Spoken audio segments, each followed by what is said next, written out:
Okay छात्रों, मित्रों, विद्यार्थियों, अब लीफ के लास्ट टॉपिक पर हम आ चुके हैं और वो टॉपिक आपका phyllotaxy. Most important part taxonomy के उधर से आप गुजर रहे हैं और अंतिम पड़ाव पर है फिलोटैक्सी के पत्ती के भाग पर। ठीक है, अब फिलोटैक्सी है क्या है? Arrangement of the leaves on the stem on the node. किस तरह का अरेंजमेंट उसके ऊपर लगा हुआ है, उस अरेंजमेंट की व्यवस्था को हम कहते हैं फिलोटैक्सी कहते हैं। और आप देखिए, the pattern of arrangement of leaves on the stem या ब्रांच पर। तो ये पैटर्न जो अरेंजमेंट का है, जो नोड के ऊपर लगी होती पत्तियां जो है, उसे आप फिलोटैक्सी कहते हैं। और याद रखने का तरीका देखिए, ये 3 तरह की होती है, ए, ओ और डब्ल्यू। ठीक है, in order to just remember, एक डिजिटल टाइम है। ए का मतलब है ऑल्टरनेट, ओ का मतलब अपोजिट और डब्ल्यू का मतलब वर्ड। ठीक है, तो you can write in a very easy way P = A और W। ये आपका फॉर्मूला आपका याद रखने का आपका आ गया। नो रट्टाफिकेशन, all the point quite clear to you. ठीक, now let us study one by one, एक एक करके देखते हैं।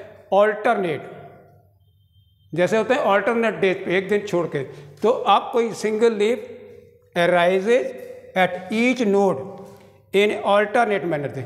एक पत्ती पहले यहाँ लगी, वो इधर डायरेक्शन लगी, दूसरी इधर लगी, हर बार जो है बदल बदल करके जो है एक दूसरे के लगी होती हैं, तो उसको क्या कहते हैं? A single leaf arises eight each node in alternate manner. ठीक है, एक नोड पर एक ही पत्ती होगी और एक गोलाई में लिखी हुई। ठीक है, बहुत ही खतरनाक क्वेश्चन, इसमें कई बार मामला फंसता है। चाइना रोज एग्जाम्पल पहला, मस्टर्ड 2 और sunflower 3। China rose, mustard, Brassicaceae, Malvaceae और एस्ट्रेसी। अगर फैमिली भी फंसा देता है तब भी आप याद रखिएगा, चाइना रोज में सिंपल, ठीक, ऑल्टरनेट, मस्टर्ड ऑल्टरनेट, सनफ्लावर में भी ऑल्टरनेट है। तो ये आपके 3 सवाल उधर हो गए। अपोजिट, जब अपोजिट का मतलब क्या है? एक पत्ती इधर और एक इधर, इधर 2 अपोजिट लगे हुए। ए पेयर ऑफ लीव, ये याद रखिए, पेयर ऑफ लीव कहाँ पर? एट ईच नोड और लाइज अपोजिट डायरेक्शन में, एक दूसरे का अपोजिट। इसी को जरा देखिए, ये आपकी नोड है, आप जरा देखिए, इसमें 2 लीफ हैं जो एक दूसरे के अपोजिट लगी हुई हैं। Now see the definition, a pair of leave at each node and lies opposite to each other. ये इस डायरेक्शन में और ये आपके इस डायरेक्शन में। और बेहतरीन एग्जाम्पल इसके जो है वो आपका कैलोट्रोपिस मदार और आपका गुआवा अमरूद। तो ये आपका किस में पाया जाता है? क्या?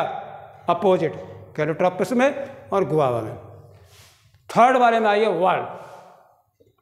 यहाँ पर सावधान रखना है, इसके केस में आपका सिंगल नोड में एक लीफ है, इसके केस में क्या है? एक ही नोड पर 2 अपोजिट डायरेक्शन में है। अब यहाँ पर जो है एक नया टेक्निक देख रहे हैं, वर्ल्ड कह रहा है, नोड के ऊपर, ठीक है, 2 से ज़्यादा राउंड में लगी हुई हैं। ठीक है, आप खुद ही देखिए, अगर ये ऐसे करके बनाते हैं तो ये अपोजिट है, और अगर हम इसको 3 बना देते हैं इस तरह से तो ये वर्ल है।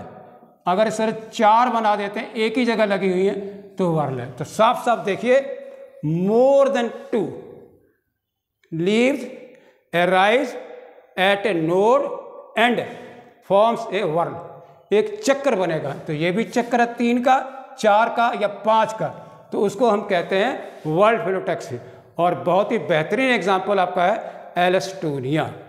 ठीक है, अब ये नीट के सवाल आपका जा रहा है, वर्ल्ड फिलोटैक्सी किस में पाई जाती है? एलस्टोनिया में। किस में पाई जाती है? Whorl phyllotaxy found in Alstonia, और opposite phyllotaxy found in Calotropis and guava, and alternate China rose, mustard and sunflower. तो हमें उम्मीद है कि फिलोटैक्सी का कोई भी सवाल आप गलत नहीं होने देंगे। और फॉर्मूला है ए और डब्ल्यू। ए के एग्जाम्पल यहाँ देखिए कितने दिए हुए हैं, आपके 3 है, ठीक है, और ओ के कितने दिए हुए हैं? 2, और इसका कितना? 1। तो ये भी देखिए, ऑल्टरनेट के 3 एग्जाम्पल, अपोजिट के 2, वर्ल्ड का 1। ओके, हमें उम्मीद है काफ़ी समझ आया होगा। बहुत बहुत धन्यवाद, थैंक यू वेरी मच।